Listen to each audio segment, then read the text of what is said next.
Hi guys, so today's video is part 2 of 3 of my lowlights of living with autism.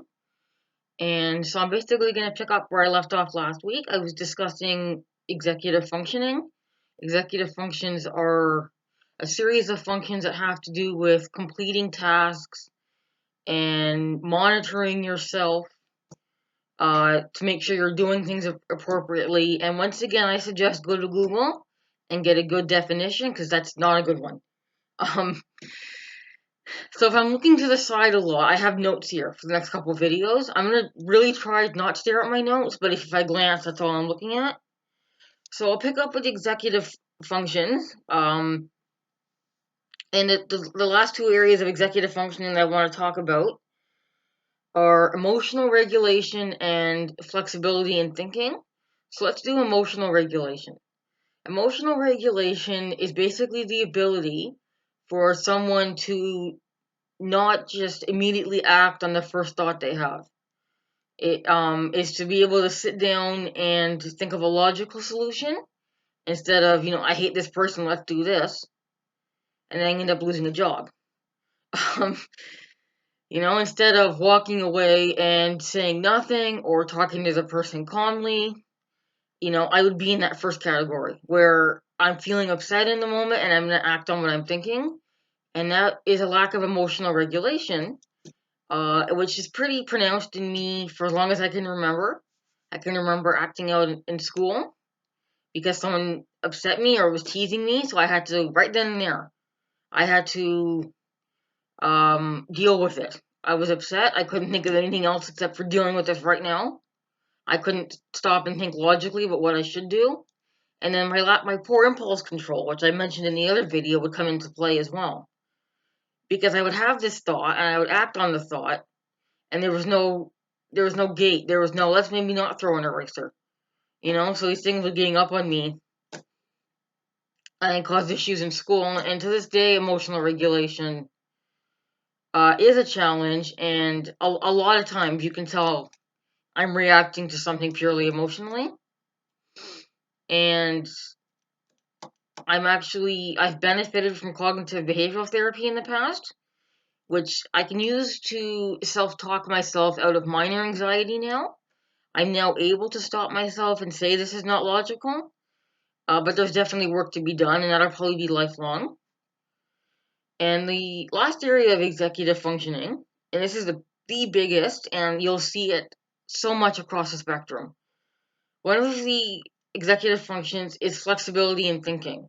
Is I made a plan for this road trip, but if I can't do this stretch of the trip for whatever reason, that's okay. Here's plan B. Someone on the spectrum would have an extremely hard time with that. If you told me we're driving here, here, and here, and we don't drive to that second place, that is going to throw me for a loop because I have it set in my mind that this was how we were going to do it. Sorry. So I have something set in my mind, and it impacts me in real life a lot. I live with my stepdad, who's the kind of person who changes his mind every 5 minutes. And that's a challenge because he'll say he's doing something. So now I've got it set in my mind, and then he changes his mind. And it may not even affect me directly. He might say he's going somewhere and did not go there. Sorry, I dropped a pen. And that still throws me because he said one thing was happening, and now it's not happening. And it impacts me in the workplace when I love routine. I'm a creature of routine. And I remember at my last I have a couple of very small time things right now. My last big permanent position, I had a very, very hard time during the day of the Christmas pageant. And all leading up to it, all the prep, all most of December, and even into November, the routine was different because we were getting ready for things. And even though I knew it still was distressing and anxiety inducing, it still threw me. I like routine. I don't like change. Things don't move around my bedroom very often. It's comforting to walk in my bedroom, which you're seeing behind you. It's comforting to walk in and see that everything's the same. And I call it getting stuck on things. And I'm not sure if it's part of this inflexibility executive functioning area or just a weird autistic thing, but either way, I get stuck. I Someone will say something to me that I don't understand, and the rest of the day I'm asking over and over again, what did that mean? Why did he say that? Like someone else can get in this person's head. Um, I will also, and I can't. This could be more of an anxiety thing. I can't even put a name to it. Certain things will just bug me, and I'm totally stuck. Like when I'm looking on Facebook, if someone posts a picture of their kids in the car, I have to stop and see, are they in correct car seats and boosters? And if they are, I will always put something in the comments, say, glad to see you're being safe or whatever. Um, and that's an example of a thing I get stuck on, and this has been probably 10 years or more. And there's other ones, but that's an example. Um, I don't really know if it's part of that inflexibility, if it's some sort of weird autistic perseveration, but it's definitely a low light, not being able to move on. I can have a bad experience. Like I had, but for example, I had to leave a job in 2013 that was very unpleasant. I would say it's probably an entire year before I could think of that place without a visceral emotional reaction. So again, that in my mind goes under the umbrella of I get stuck on stuff. I don't move forward very well. A lot of that, I don't know how much of that is autism and the comorbid anxiety. And since I just used the word comorbid, that's my segue into the last thing that I'm going to discuss in this video, which is comorbidities. Again, that's a thing you could Google for a good definition. But a comorbidity is a condition that can occur alongside something else, and it's accepted that these conditions are occurring together and are probably related.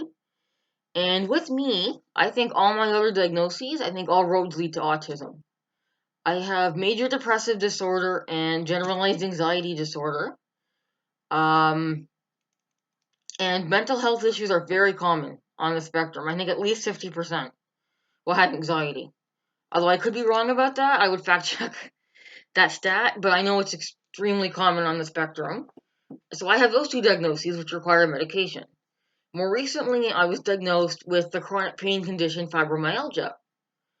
And one school of thought on fibromyalgia is that it's a physical reaction to psychological problem. So it's my body reacting to being in a depressed and anxious state. So if that's the case, that leads back to autism. I have something called premenstrual dysphoria, which is basically super PMS, and there's a connection between having that and having already a mood disorder. And I have a mood disorder, which is depression, which leads back to autism. And this last thing is less scientific. I have to take medication daily for gastroesophageal reflux, heartburn. I was found to have what's called a hiatal hernia. And a lot of people on the spectrum, like I said, this is not scientific, but a lot of people on the spectrum tend to have stomach issues. So if they find a connection one day, then that means that leads back to autism. So basically, if I didn't have autism, I more than likely wouldn't have any of this other pile of stuff. Although I believe the autism came from my dad's side of the family, and my mom's side of the family has mental health issues quite prevalent. So maybe I still would. I can't say that for sure. Um, and the last thing I'll discuss briefly is I'm calling it weird speech. People on the high end of the spectrum, even though our speech and language is not delayed, the way we use language and the way we speak can be different. For me, it was using overly big words. I got accused of plagiarizing something at school that I didn't because he didn't think someone that age could write that well. Flat effect, inappropriate tone of voice, speaking in a monotone, speaking too loud. Flat effect, by the way, means uh, like no facial expression. Way, and it's about the way you're delivering things. And effect is, if you want to look that up, it's spelled AFFECT. So those are all little things that can manifest in autism that make you just seem different. And I think probably didn't help with the other kids as I was changing, as my development was falling behind them. Probably these little things made me present weird as well. So I figured I'd throw that in. And I just got over 10 minutes, and I have covered what I wanted to, so I'm going to wrap that up. And next week is going to be the third part of this, and that you're going to learn about the physical ways that autism can affect people, which a lot of people are not aware of is even a thing. So I'm excited to get into that. And then after that, we get into the autobiographical videos, and that'll be fun.